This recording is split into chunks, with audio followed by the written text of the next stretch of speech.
ರಾಜ್ಯ ಸರ್ಕಾರದ ಪ್ರಮುಖ ಹಗರಣಗಳು ದಲಿತರನ್ನು ಲೂಟಿ ಮಾಡಿರುವುದೇ ಆಗಿದೆ ಎಂದು ವಿರೋಧ ಪಕ್ಷದ ನಾಯಕ ಆರ್ ಅಶೋಕ್ ಸರ್ಕಾರವನ್ನು ಟೀಕಿಸಿದ್ದಾರೆ. ಮಳೆಹಾನಿ ವೀಕ್ಷಣೆಗೆ ಆಗಮಿಸಿದ ಸಂದರ್ಭದಲ್ಲಿ ಸುದ್ದಿಗಾರರ ಪ್ರಶ್ನೆಗೆ ಉತ್ತರಿಸಿದ ಅವರು, ಇಂತಹ ಜಾತಿಯವರು ಭ್ರಷ್ಟಾಚಾರ ಮಾಡಬಹುದು ಎಂದು ಇವರು ಕಾನೂನು ತಿದ್ದುಪಡಿ ಮಾಡಿಬಿಡಲಿ, ಆಗ ನಾವು ಪ್ರಶ್ನಿಸುವುದಿಲ್ಲ. ಪ್ರಶ್ನಿಸಿದರೆ ಜಾತಿ ಹುಡುಕುತ್ತಾರೆ ಎಂದು ವ್ಯಂಗ್ಯವಾಡಿದರು. ಸಂವಿಧಾನದಲ್ಲಿ ಯಾರೇ ತಪ್ಪು ಮಾಡಿದರೂ ಅವರಿಗೆ ಶಿಕ್ಷೆ ಆಗಬೇಕು ಎಂದು ಕಾನೂನು ರೂಪಿಸಲಾಗಿದೆ. ಈ ಸರ್ಕಾರ ಇದನ್ನು ತಿದ್ದುಪಡಿ ಮಾಡಿ ಈ ಜಾತಿಯವರು ತಪ್ಪು ಮಾಡಬಹುದು ಎಂದು ಕಾನೂನು ಮಾಡಲಿ ಎಂದು ಟೀಕಿಸಿದರು. ಈ ಸರ್ಕಾರ ಒಂದು ರೀತಿ ಕೋಮಾ ಸ್ಟೇಜ್ನಲ್ಲಿದೆ. ನಿಮಗೆ ಯಾವ್ಯಾವ ಜಾತಿ ಬೇಕು ಸಂವಿಧಾನ ಬದಲಾವಣೆ ಮಾಡಿ ಬಿಡೋಣ. ಇಂತಹ ಜಾತಿಯವರು ಲೂಟಿ ಹೊಡೆದರೆ, ಅಕ್ರಮ ಮಾಡಿದರೆ, ಕಳ್ಳತನ ಮಾಡಿದರೆ ಯಾವುದೇ ಕ್ರಮ ತೆಗೆದುಕೊಳ್ಳುವ ಹಾಗಿಲ್ಲ ಎಂದು ಕಾನೂನು ಮಾಡಿಬಿಡಿ ಎಂದು ಕಟುಯಾಡಿದರು. ಈ ಜಾತಿಯವನಾದರೆ ಕಳ್ಳತನ ಮಾಡಬಹುದು, ಈ ಜಾತಿಯವನಾದರೆ ಕಳ್ಳತನ ಮಾಡಬಾರದು ಎಂದು ಸಂವಿಧಾನದಲ್ಲಿ ಇದೆಯಾ ಎಂದು ಪ್ರಶ್ನಿಸಿದರು. ಸರ್ಕಾರ ಸತ್ತು ಹೋಗಿದೆ, ಹಾಗಾಗಿ ಇವರು ವಿರೋಧ ಪಕ್ಷದ ಬಗ್ಗೆ ಟೀಕಿಸುತ್ತಾರೆ. ವಾಲ್ಮೀಕಿ ಹಗರಣದಲ್ಲಿ ಪ್ರಮುಖ ಆರೋಪಿಗಳ ಹೆಸರು ಡೆತ್ ನೋಟ್ನಲ್ಲಿ ಇದ್ದರೂ ಇವರು ಸದನದಲ್ಲಿ ಡೆತ್ ನೋಟ್ ಓದುವಾಗ ಶಾಸಕರ ಹೆಸರು ಬಿಟ್ಟು ಓದುತ್ತಾರೆ. ಇದನ್ನು ನಾವು ಸದನದಲ್ಲಿ ಧ್ವನಿ ಎತ್ತಿದರೆ ನಮ್ಮ ಬಗ್ಗೆ ಇಲ್ಲ ಸಲ್ಲದನ್ನು ಹೇಳುತ್ತಾರೆ ಎಂದರು.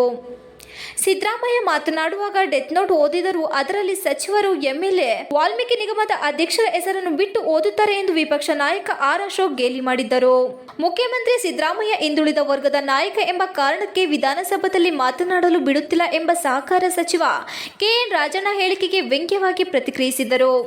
ಜನರಿಗೆ ತಪ್ಪು ಮಾಹಿತಿ ಹೋಗಬಾರದು. ಸಿಎಂ ಅವರು ಹಗರಣದಲ್ಲಿ ಯಾರು ಭಾಗಿಯಾಗಿಲ್ಲ, ಅಧಿಕಾರಿಗಳೇ ಎಲ್ಲ ತಿಂದು ಹಾಕಿದ್ದಾರೆ ಅಂತ ಹೇಳಿದ್ದಾರೆ. 187 ಕೋಟಿ ರು ಅಧಿಕಾರಿಗಳೇ ತಿನ್ನಲು ಆಗುತ್ತಾ? ಅದರ ಹಿಂದೆ ದೊಡ್ಡ ತಿಮಿಂಗಿಲಗಳೇ ಇರುವುದರಿಂದ ತಿಂದಿದ್ದಾರೆ. ಅಧಿಕಾರಿಗಳು ಅಲ್ಲಿ ಇಲ್ಲಿ ಬಿದ್ದಿರುವುದನ್ನು ತಿಂದಿದ್ದಾರೆ ಅಷ್ಟೇ ಎಂದರು.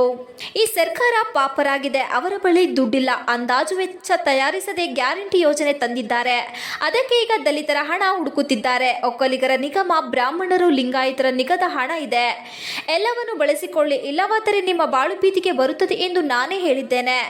ಈ ಸರ್ಕಾರ ಹಗರಣದಲ್ಲಿ ಸಿಲುಕಿಕೊಂಡಿದೆ. ಹೊರಗಡೆ ಬರಲು ಆಗುತ್ತಿಲ್ಲ. ದಾರಿ ಕಾಣದಾಗಿದೆ.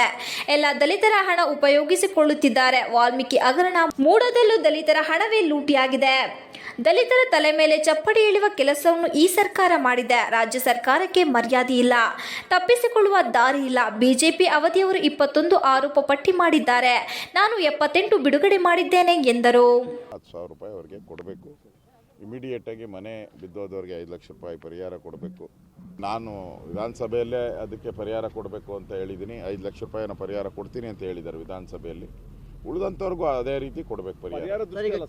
ಕೇಂದ್ರ ಸಚಿವರು ಭೇಟಿನ ಉಪಮುಖ್ಯಮಂತ್ರಿ ಹೇಳಿದ್ದಾರೆ ಸರ್, ಇದರಿಂದ ಪ್ರಯೋಜನ ಆಗಲ್ಲ ಅನ್ನೋ ರೀತಿಯಲ್ಲಿ ಹೇಳಿದ್ದಾರೆ. ಈಗ ಡಿ ಕೆ ಶಿವಕುಮಾರ್ ಬಂದರೆ ಪ್ರಯೋಜನ ಆಗ್ತೈತೆ ಅಂದರೆ ಅವ್ರ ಮನೆ ಬಿಟ್ಟು ಬರಬೇಕಲ್ಲ. ಈಗ ಅವರೂ ಬರಲ್ಲ. ಕೇಂದ್ರ ಸಚಿವರು ಬಂದರೆ ನೀವೇನು ಪರಿಹಾರ ಸಿಗಲ್ಲ ಅಂತೀರ. ಮತ್ತು ನೀವಾದರೂ ಬನ್ನಿ. ನಿಮ್ಗೆ ಯೋಗ್ಯತೆ ಇಲ್ವಾ ಬರೋಕ್ಕೆ? ಬರಬೇಕಲ್ಲ ನೀವು. ನೀವು ಬಂದುಬಿಟ್ಟು ಬೇರೆಯವ್ರಿಗೆ ಬುದ್ಧಿವಾದ ಹೇಳ್ಬೇಕು. ನೋಡಿ, ನಾನು ಬಂದೆ, ಇಷ್ಟು ಪರಿಹಾರ ಕೊಟ್ಟೆ, ಕೇಂದ್ರ ಸಚಿವರು ಆಗಿಲ್ಲ ಅಂತ. ಇದೆಲ್ಲ ಪರಿಹಾರ ಕೊಡ್ತಾ ಇರೋದು ಯಾರು? ಕೇಂದ್ರ ಸರ್ಕಾರದ ಹಣ ಇದು. NDRF ಹಣ ಕೊಡ್ತಾ ಇರೋದು. ಇವ್ರದ್ದು ಇನ್ನೂ ಒಂದು ನ್ಯಾಯ ಪೈಸೆ ಕೊಟ್ಟಿಲ್ಲ. ಈಗೇನು ಪರಿಹಾರ ಕೊಡ್ತಾ ಇದ್ದೀರಿ ಅದು NDRF ಹಣದಲ್ಲಿ, ಕೇಂದ್ರ ಸರ್ಕಾರದ ಹಣದಲ್ಲಿ ಕೊಡೋದು.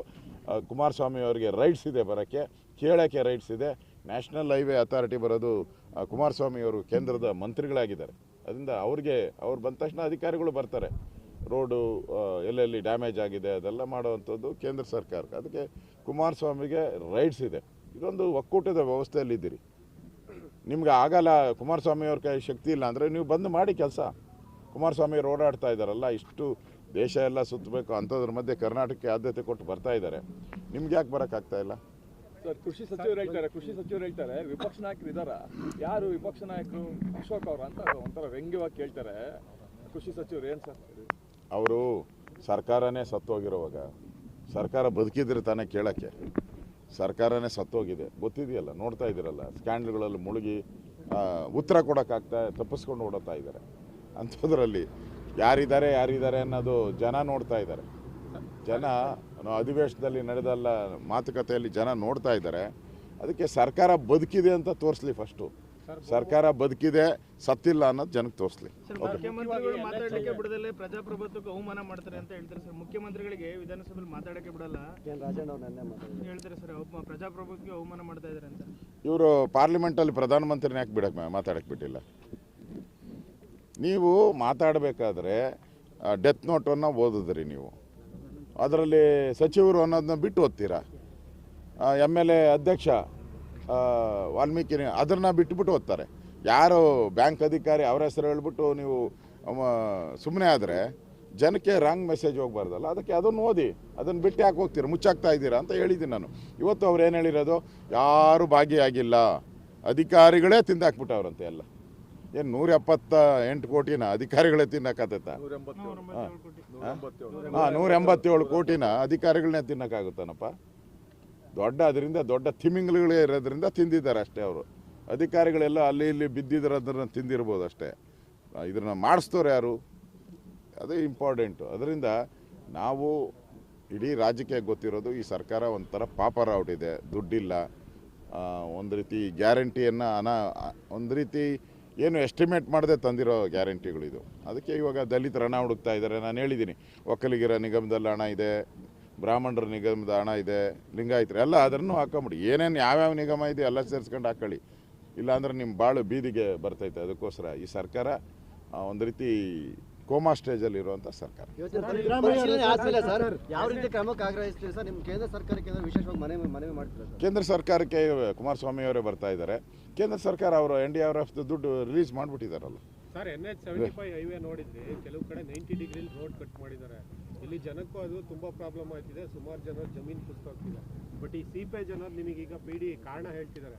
ಬಟ್ ಅಲ್ಲಿ ಇಲ್ಲ, ಇಲ್ಲಿ ಯಾವ್ಯಾವ ಈಗ ನಾವು ಭೇಟಿ ಮಾಡ್ತಾ ಇದ್ದೀರಿ, ಇಲ್ಲೂ ಕೂಡ ನಾನು ಭೇಟಿ ಮಾಡಿದ್ದೀನಿ.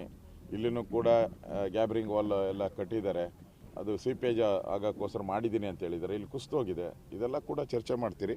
ಯಾರೇ ತಪ್ಪು ಮಾಡಿದ್ರು ಅದನ್ನು ಇಮಿಡಿಯೇಟಾಗಿ ಅದನ್ನು ಕೇಂದ್ರ ಸರ್ಕಾರ ಇರ್ಬೋದು, ರಾಜ್ಯ ಸರ್ಕಾರ ಇರ್ಬೋದು, ಜನಗಳಿಗೆ ಒಳ್ಳೇದಾಗೋ ರೀತಿ ಕೆಲಸ ಮಾಡುವಂಥದ್ದಕ್ಕೆ ಸೂಚನೆಯನ್ನು ಕೊಡ್ತೀನಿ. ಮಿನಿಸ್ಟರ್ ರಾಜಣ್ಣ ಅವರು ನಿನ್ನೆ ಹೇಳಿದ್ರು, ಸಿದ್ದರಾಮಯ್ಯರು ಹಿಂದುಳಿದ ವರ್ಗದ ನಾಯಕ ಅನ್ನೋ ಕಾರಣಕ್ಕೆ ಈ ರೀತಿ ಅಟ್ಯಾಕ್, ವರ್ಗದ ನಾಯಕರು ಅನ್ನೋ ಕಾರಣಕ್ಕೆ ಅಟ್ಯಾಕ್ ಮಾಡ್ತಾ ಇದ್ದಾರೆ.